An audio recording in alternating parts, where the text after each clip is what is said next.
한국인의 정통 주간신문 이루서울 1286호가 발행됐습니다. 이루서울TV 시청자 여러분의 많은 관심과 성원 부탁드립니다.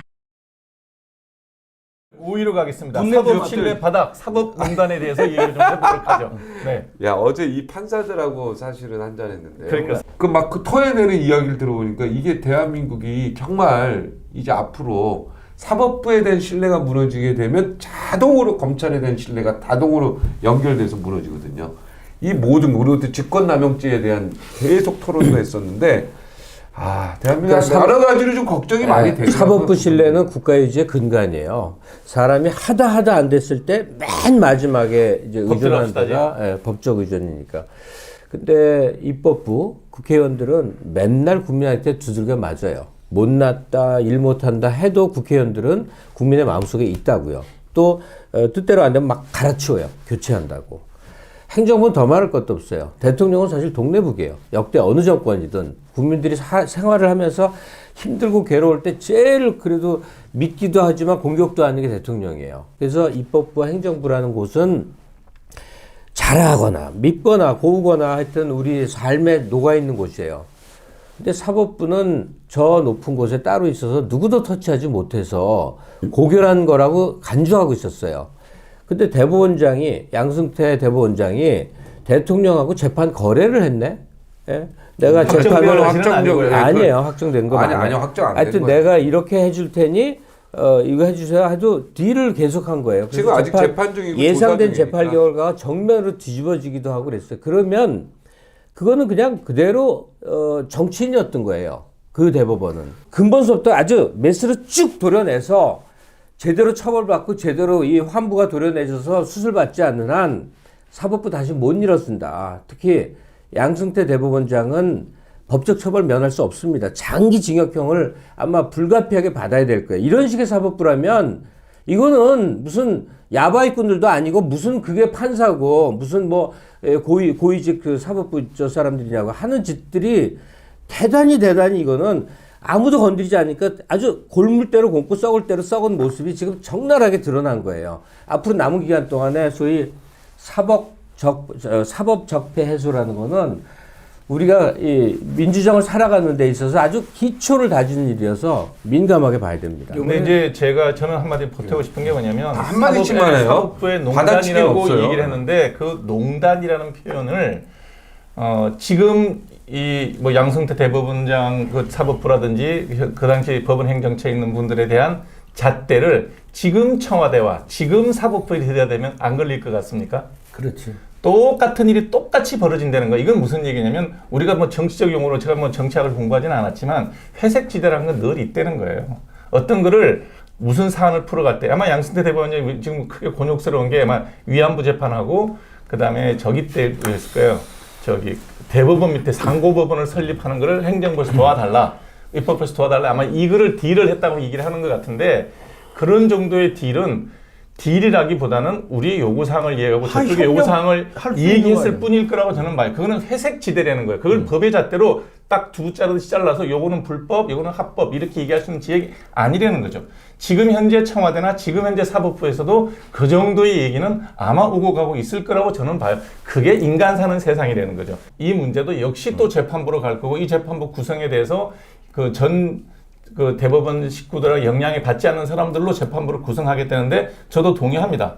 다만 그 재판부에는 반드시 현직 판사여야 되지 외부 사람이 거기 들어간 거는 정치적으로 오염될 가능성이 많기 때문에 그렇게 해서 재판을 해보고 그 결과에서 승복해야 된다는 거죠. 아무리 권력을 가져도 마음대로 하면 안 되니까. 저는 이 양승태 운운하면서 이 사법농단 이거는 저는 때는 때대로 간다고 봅니다. 지금 이건 또 무슨 표현? 때는 때다. 때는 때대로 간다고. 강용석이 면회 갔을 때 강용석이가 한 말이 직권남용으로 한 50명 이상 들어와 있대. 서울구치소에만. 서울구치소에 아마 역사 이래 최고인데 고위공무원들 그게 대부분. 한민병이가 얘기한 회색지대예요. 자기 일을 조금 더 오버해서 했을 수도 있고 선의의 뜻으로 했을 수도 있고 약간의 뭐 흑심이 있어서 했을 수도 있는데 기존에는 그게 관행처럼 그냥 해왔던 일이야. 그런데 그거를 갖다가 요거는 죽여야지 생각하면 이걸 다 불법으로 볼 수 있는 거예요. 살려야지 하면은 다 또 살릴 수 있는 거예요. 이게 관점에 따라 그게 이제 회색지대라는 건데 하이병 얘기가 그러면 이거 지금 양승태 가지고 지금 사법농단이라고 그러면은 문재인 정부가 이제 지금 지지율 떨어지기 시작했죠. 이반자들이 나옵니다. 2019년에 제2 김태우, 제3의 김태우 이제 막 나와요. 제4의 드루킹 나오기 시작하면 이게 나올 거야 이제. 지금의 사법부 여기서 뭔가가 나와서 그거 똑같은 걸로 별거 아니에요. 사실 양승태 거 별거 아닌데 그걸 갖다가 사법농단이다 그러면은 사법농단으로 갑니다. 당연하죠. 때는 때대로 네. 가는 거야. 때는 때대로. 네, 저도 한마디 하면 가끔 이제 판사 친구들이 요즘에는 아닌데 과거에 막 판단이 헷갈릴 때가 있나봐요, 본인들도. 야, 이게 그래서 이야기를 그러면 고민하죠. 그러니까 배심원은 아니지만 야 이러이러이러한 사건인데 너는 혹시 어떻게 생각하냐 이런 게 있어요. 그럼 당연히 이거는 잘못됐지 뭐 예를 들어 그러면 나는 상식 차원에서 얘기하면 그지 그게 상식이지 이래 법과 상식 이 법도 상식에 의견 법은 상식. 그러니까 이게 상식에 의견인데 아까 바로 말한 그 회색 그런 지대라는 게 있고 이거를 거래로 보느냐 아니면 조언으로도 볼 수 있느냐 이거 각도에 따라 또 다른 얘기가 있고 어찌 됐든 저는 이 사법부는 존중받아야 되고 사법부의 판단에 대해서는 국민이 소크라테스가 악법도 법이다라고 얘기한 것처럼 법적 안정성을 위해서 우리나라는 법치국가이기 때문에 사법부를 인정을 해야 됩니다. 존중해 줘야 됩니다. 예를 들어서 박정희 그러지 않으면 대한민국 법치주의가 무너질 수 있다. 자, 순서를 위해서 4위 광풍에서 폭락까지 가상화폐 1년. 예. 이게 정말 연초에 이건 별로 잘하네. 이건 별로 저기 얘기할 게 없는 것 아니요, 같아요. 아니요. 할 얘기가 넘어가죠. 많아요. 뭐냐면 아, 그래요? 네, 가상화폐를 아세요? 블록체인을? 저기 들어보세요. 뭐든지 지금 쓰시면 나와. 문재인 정부에 대해서 제가 언제부턴가 약간 비판적인 목소리를 내기 시작한 게 행정부가 아니라 이게 완전히 청와대 독주다. 그러니까 수석 비서관들이 너무나 산을 꾸려간다. 이런 거에 대한 제가 문제의식을 강하게 느꼈고 새해가 된다면 청와대 보좌진 전면 개편하라. 규모 축소하고 그렇게 정치적 성격의 인사하지 말아달라. 그리고 내각에 힘을 실어달라라고 하는데 이 가상화폐 사건이 내각에 힘을 보여준 전형적인 사건입니다. 솔직히 말해서 문재인 정권 들어서서 장관으로서 이렇게 두드러지게 국민 마음에 강하게 부각된 존재가 얼마나 있는가. 사실 많아야 되거든요. 근데 박상기 법무장관에 대해서는 제가 참 잊을 수가 없는 게 됐습니다. 가상화폐를 거의 생 난리가 났어요. 떼돈을 번다고 하는 그런 와중에 특히 20대들은 약간 모험심이 강할 나이니까 있는 도 없는 다 끌어들여서 정말 가상화폐 중에도 비트코인에다가 다 그냥 몰빵을 했던 시기예요.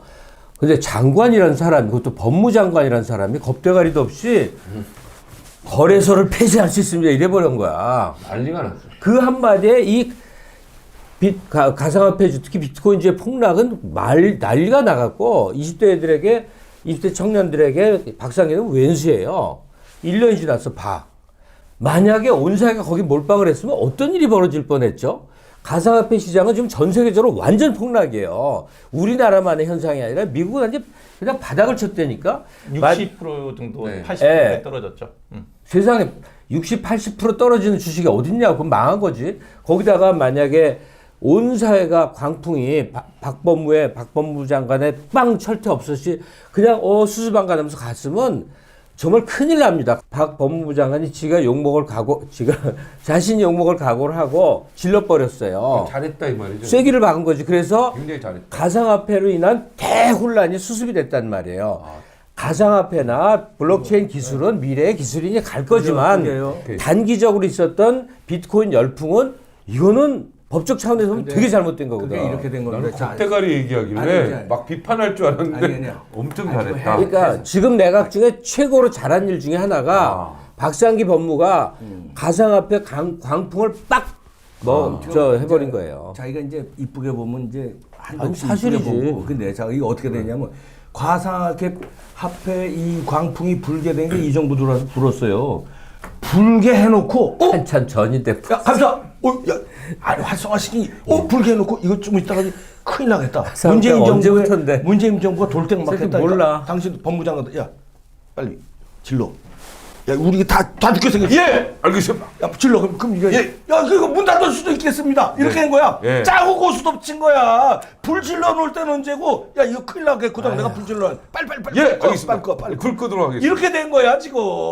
그래서 그 다음에 또 역할 분담해요. 유시민 씨는 또 방송 나와가지고 가상화폐 위험하다 뭐 이런 다 근데 자기들끼리 이렇게 다 벌려놓고서 나중에 역할 분담해서 너는 이렇게 치고 너는 이렇게 치고 해서 지금 그래서 지금 잘했다는 소리 듣는 거 심지어 아니야? 안 됐다. 이분께 심지어 안 잘했다는 됐어. 소리 듣는 거 아니야? 가상화폐 일이 한편의 연극이라는 얘기인데 이게 우리나라에서만 벌어진 특정한 사안인 줄 아세요? 아니. 청년들이 가상화폐 투자한 광풍이 게 분 거, 우리나라 이 정도. 정부의 배경에서 있다고 무슨 소리야? 뉴욕에서 저 피자 하나 몇 푼 주고 샀는데 그게 2,000배 불었더라 이런 건데 이 무슨 정부 들어서 광풍이 왜 이렇게 분 거 모르는 아니야? 소리를 하냐고. 이 정부 들어서 광풍 분가 비트코인을 왜 법무부 장관이 나와서 그 얘기를 했는지 참 이해가 안 가더라고요. 저는 물론 이런 데 투자도 안 합니다. 관심도 없고. 그러나 세상 사는 이 얘기니까 보기는 해요. 근데 많은 사람이 투자를 했는데 위험해 보이면 그거를 바람을 빼야지 배를 잘라갖고 바람을 완전히 풍선을 터트려버리는 일은 이거는 권력을 가진 사람이 할 일이 아니라는 거예요. 비트코인이라는 걸 전 국민이 알 때쯤 되니까 갑자기 배를 째버렸어요. 완전히 네, 그래서 진짜. 뭐가 좋아졌냐? 좋아지지 않았다는 거예요. 비트코인은 분명히 미래 기술이고 그게 블록체인이라는 게 피할 수가 없죠. 어쩌면 우리 다음 세대가 먹고 살아야 될 어떤 원천 기술이 될 수도 있는 상황이었다면 그렇게 배가르는 일은 하지 말았어야 된다는 거죠. 블록체인과 이 가상화폐는요 미래의 먹거리입니다. 이거는 분명하고 이 사회가 전체적으로 다 바뀌고 있어요. 쉽게 얘기해서 마일리지라든가 뭐 상품권이라든가 우리가 눈에 보이지 않는 화폐 이외의 다른 화폐라고 보시면 돼요. 이걸로 경제부장 출신 맞네. 인터넷으로 거래가 되고 지금 현재 전 세계적으로 홈쇼핑이 이걸로 비트코인은 거의 현금입니다. 그대로 거래가 됩니다. 그래도요. 그러니까 이런 거에 대해서 우리가 거래소를 폐쇄하고 개방을 닫고 이건 잘못된 거고 저는 리스크 보완책을 그때 마련해야 된다고 생각을 했어요. 투자를 자제시키는 건 맞아요. 거기까지가 맞다. 그리고 더 국민에게 이 부분에 대해서는 정부가 적극적으로 연구를 하고 검토를 제도를 보완하겠다. 이 정도 하는 게 맞지. 아까 배를 잘랐다 했는데 역시 외과 의사라서 역시 다르네요. 역시 산업부장, 경제부장 출신. 요건 좀 아는구나. 왜 그래요? 요건 좀 제대로 찔른다. 아 그래요? 제대로 그래서 찔렀어. 이어서 3위 삼위. 미투 파동으로 야, 넘어가겠습니다. 네 자리 노린다. 야, 한미병이 너 노리고 있어 지금. 지금 그렇게- 자리 뺏으려고. 괜찮아요. 네, 입병이 형 좋아하잖아. 그 자리 막 뺐는데. 이 네. 미투팜은 안희정은 네. 다르게 좀 얘기하면 안 될까? 우리가 얘기하세요. 미투론으로 가도 한두 끝도 없고 네. 그러니까 한 마디씩만 다 할게요. 아니까 네. 안희정은 정책 재기가 가능할까 이거예요. 그렇게요? 네. 뭐 왜냐면 얘기하시죠. 네. 일심부전 괜찮아요. 일심부전을 네, 좋아요. 받았잖아요. 네. 그리고 이제 여성계는 좋네요. 굉장히 반발하지만 또 어떤 일각 특히 이 남성 사회에서는 안정권은 미투라고 보기엔 성격이 좀 다르지 않냐 하여튼 많은 논의가 있잖아요. 그러니까 안희정이라는 사람을 정책 자원으로 어떻게 보냐의 판단의 문제겠지만 이런 때는 우리가 시선을 디테일하게 갈 필요도 있지 않는가? 어떤 부분이죠? 안희정 씨가 과연 진짜로 재기할 수 있나? 잘못을 그만큼 했는가? 다시는 사회적으로 살 수 없을 만큼 매장될 만큼 큰 잘못을 저질렀는가? 그 둘의 남녀 갈등이냐 성폭행이냐를 볼 때 나는 둘의 남녀 갈등으로 훨씬 더 크게 보여요. 재판부도 그렇게 재판부도 본 그렇게 거죠. 판단했고 여러 과정을 보니까 많은 사람들이 근데 언론은 일단 충격적으로 지르고 보잖아요. JTBC에서 당사자가 뚝 나와서 고발을 해버리니 이건 뭐 그냥 꼼짝 마라 이렇게 돼버린 건데 이건 무지하게 조심스럽게 얘기하는 건데 한번 우리가 진통을 그 몸살을 앓듯이 진통을 겪었으니 이제는 적어도 남녀라는 구도가 바뀌진 않잖아요. 우리가 생물학적으로 남자로 태어나고 여자로 태어나고 그들이 사랑과 갈등과 분노와 뭐 이런 걸 다 겪으면서 한 세상이 가는데 모든 걸 범죄로 보면 도대체 어떻게 되는 거죠? 그래서 또다시 언젠가 국회의원쯤에 출마했을 때 나는 그를 찍어줄 수 있다. 찍어줄 수 있다. 정치적에 해라 이런 얘기네요. 저는 제가 민주당 권리당원이 된 이유는 안희정 안희정 지사가 이제 경선에 출마를 했기 때문에 안 지사가 대통령이 되기를 바라는 마음으로 이제 경선 후보에 이제 선거에 참여하려고 민주당에 당적을 뒀던 사람이에요. 그만큼 저는 안 지사에 대한 지지도가 있고 개인적인 신뢰도 있고 개인적인 정치 친분도 있습니다. 재개해야 된다고 봐요? 아니면 그거는 별개의 문제라고 봐요. 저는 2심 재판이 끝날 때까지는 어느 누구도 얘기할 수 없다는 거예요. 내가 물어볼게요. 예. 그러니까 무죄가 30까지 다 된다면? 30까지 다 무죄가 났어. 네. 최종 확정 판결이 났어. 그래도 저는 그 다음에 정치적 그리고 재개에 정치 대해서는- 활동을 할 수 있는데. 아니요, 그것도 또 다른 양해를 얻어야 될 상황이라고 저는 봐요. 그러니까 너무너무 아까운 지도자고 좋은 사람이긴 하나, 일단 부인한테 큰 상처를 줬어요. 부인이 무슨 용서를 해줘야 돼. 내 생각이에요. 부인이 용서하고 가족이 용서되지 않은 상황에서 정치적 제기를 모색한다. 이건 아니라고 봐요. 나는 한미병 오늘 발언 중에 제일 마음에 드는 거가 지금 말한 게 부인에게 용서를 받아야 된다. 이 말이 나는. 그래서 그 말이 나는 제일 아니 법이고 뭐 여론이고 뉴스고 이런 거 다 나발이에요. 나한테 내가 그런 일을 저질러서 제일 피해자가 누구야? 부인이지. 그 부인이 용서하면 법도 용서가 되는 거예요. 안희정도 부인이 용서하면 정치적으로 재개할 수 있다. 난 그렇게 봅니다. 부인이 용서한다면 오케이. 컨디션. 저도 한마디 딱 하면 이분 훌륭한 나중에 지도자가 되겠다. 될 수 있겠다. 이런 생각이 들었어요. 엄청난 거 많이 배우셨을 거다. 이번에. 당연히 부인의 용서는 기본인 거고 막 했을 거라고 보는데 굉장히 많이 내공을 이번에 쌓았다.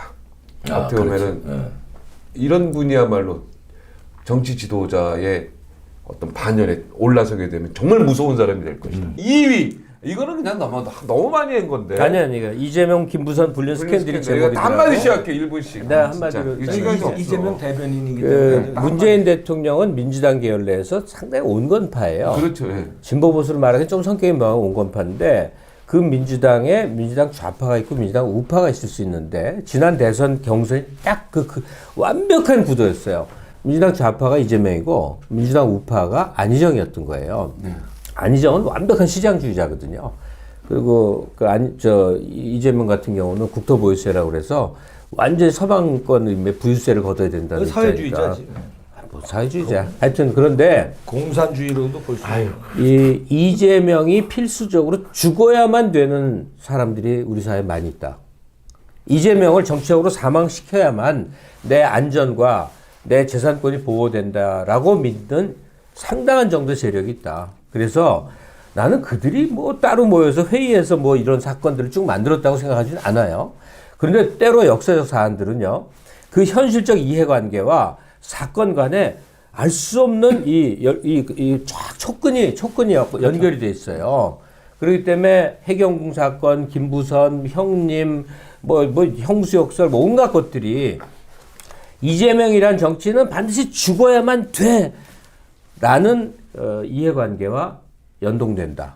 이렇게 봅니다. 김부선 사건도 결과적으로 그 중에 하나다. 예. 그러니까 이재명 지사가 죽어야 된다. 그러니까 이재명의 개혁성이 네. 두렵고 불안하고 또 그러면 안 된다고 생각하는 우리 사회에 아주 일부 굉장히 세력. 힘 있는 네. 어떤 층위가 존재해요. 네, 이런 것들이 모여서 이 많은 이재명을 둘러싼 사건과 스캔들과 재판이 모인 게 아니냐. 이렇게 봅니다. 이재명 씨도 우리나라의 좋은 정치인 중에 하나라고 봅니다. 왜냐면 저는 실제 정치를 꿈을 꿨던 사람이기 때문에 정치가 얼마나 어려운 건지도 알아요. 그래서 어떤 정치인이 어떤 자리에서 지도자의 우리 국민들 시각에, 유권자 시각에 지도자 반열에 올라오기가 굉장히 어렵습니다. 박정희 대통령이 군사 쿠데타, 군사혁명을 통해서 집권하지 않았다면 우리가 그런 좋은 지도자를 모실 수 있는 기회도 없었다는 거예요. 그 당시에는 비민주주의가 가능한데 이제는 민주정치입니다. 민주정치에서 지도자 한 명이 커올라오는 게 얼마나 어려운지 그건 우리가 다 알아야 돼요. 여야를 떠나서. 맞아요. 그래서 우리가 정치인이 어느 반열에 올라오기까지 그 사람의 도덕성에 어떤 문제가 있다 그러면 도덕성 검증을 해야 되겠지만 그게 치명적이지 않으면 그 사람을 정치적 반열, 지도자 반열에서 잘라내고 나면 대체할 만한 지도자가 없다는 거예요. 우리가 정치 지도자를 뽑으면 정치를 잘하는 사람을 뽑으면 되지 그 사람이 사생활이 수도승같이 깨끗하길 바라는 건 나는 무리라고 봅니다.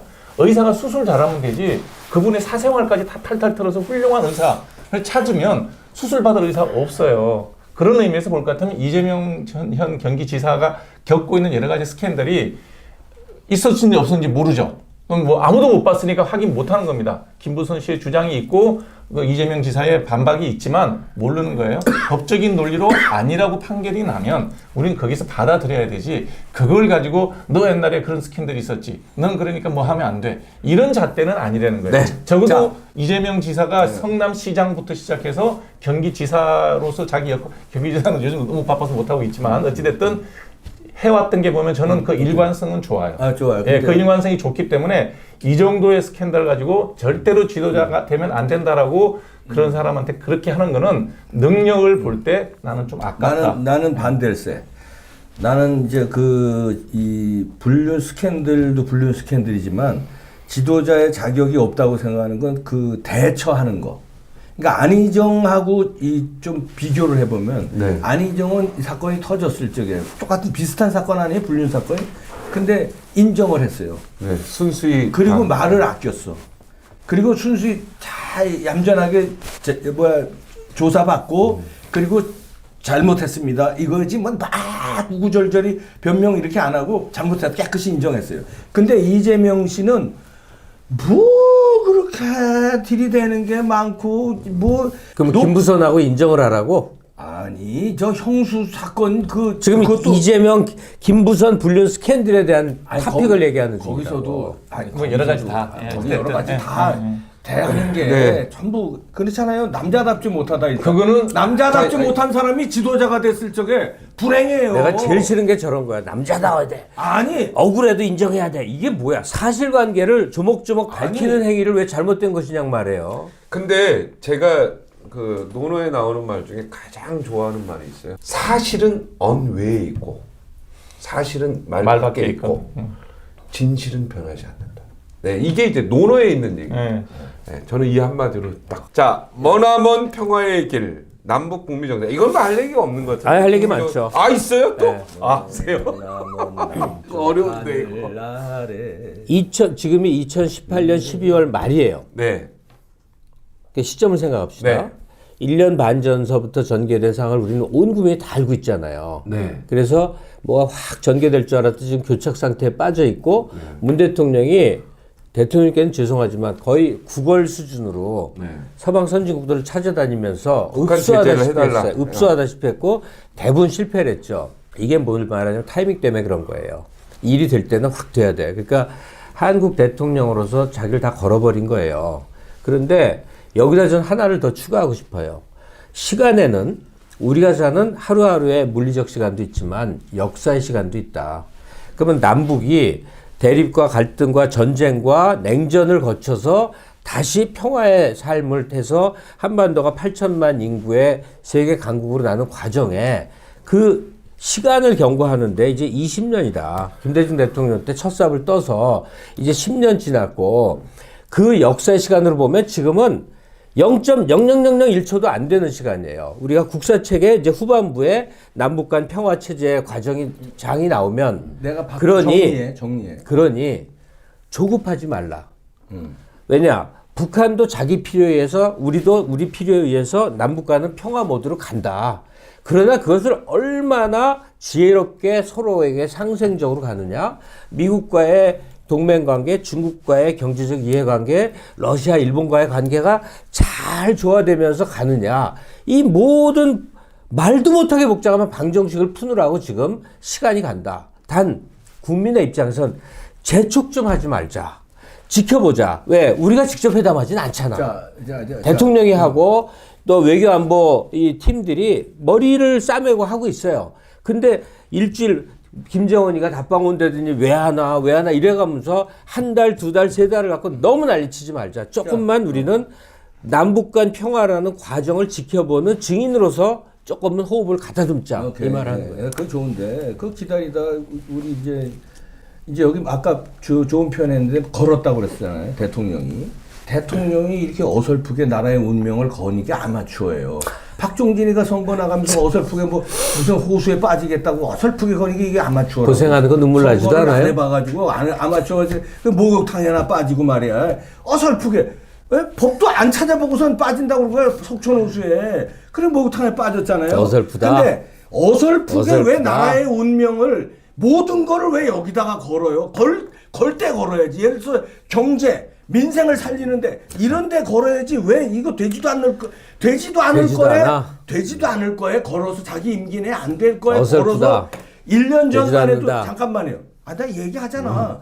1년 전만 해도 저런 사람들 뭐라고 그랬어? 나 취임새 넣어주는 거야. 아주 평화 왔어. 아주 북핵 해결했어. 뭐 난리 났었잖아. 해결된 게 뭐 있습니까? 하나도 해결 안 됐어요. 그러니까 저런 사람들이 외교적으로, 문제라는 얘기를 잠깐만, 하는 거예요. 역사의 국제적으로 시간은 왕따만 당했어. 김정은의 대변인 소리만 들었어. 뭘 걸기는. 그러니까 어설프게 걸으면 안 돼요. 박정진이나 문재인 대통령이나 똑같은 아마추어야. 감사합니다. 저를 문재인 대통령 아니. 같은 그런가? 반열에 올려놨으니 아니, 그러니까 감사드립니다. 아마추어. 자, 외교라든지 뭐 이런 거는 긴 호흡으로 보는 게 맞죠. 그러니까 문재인 대통령이 수모스럽지만 중국을 가고 참 뭐 정말 근데 왜 걸어? 다 그렇다는 긴 호흡으로 표현은 해야지. 다 그렇다는 표현은 이제 그 김갑 선생님 얘기고 실제로는 다른 일도 하면서 그 일도 하는데 주안을 돈 거죠. 그리고 외교 문제의 결과를 금방 보는 거는 쉽지 않은 일이고 또 다른 한 단위의 그 도를 쌓아놓으면 그 다음 그 도를 딛고 가는 좋겠죠. 예를 들면 뭐 엊그저께 있었던 그 저기 남북 철도 연결 사업 기공식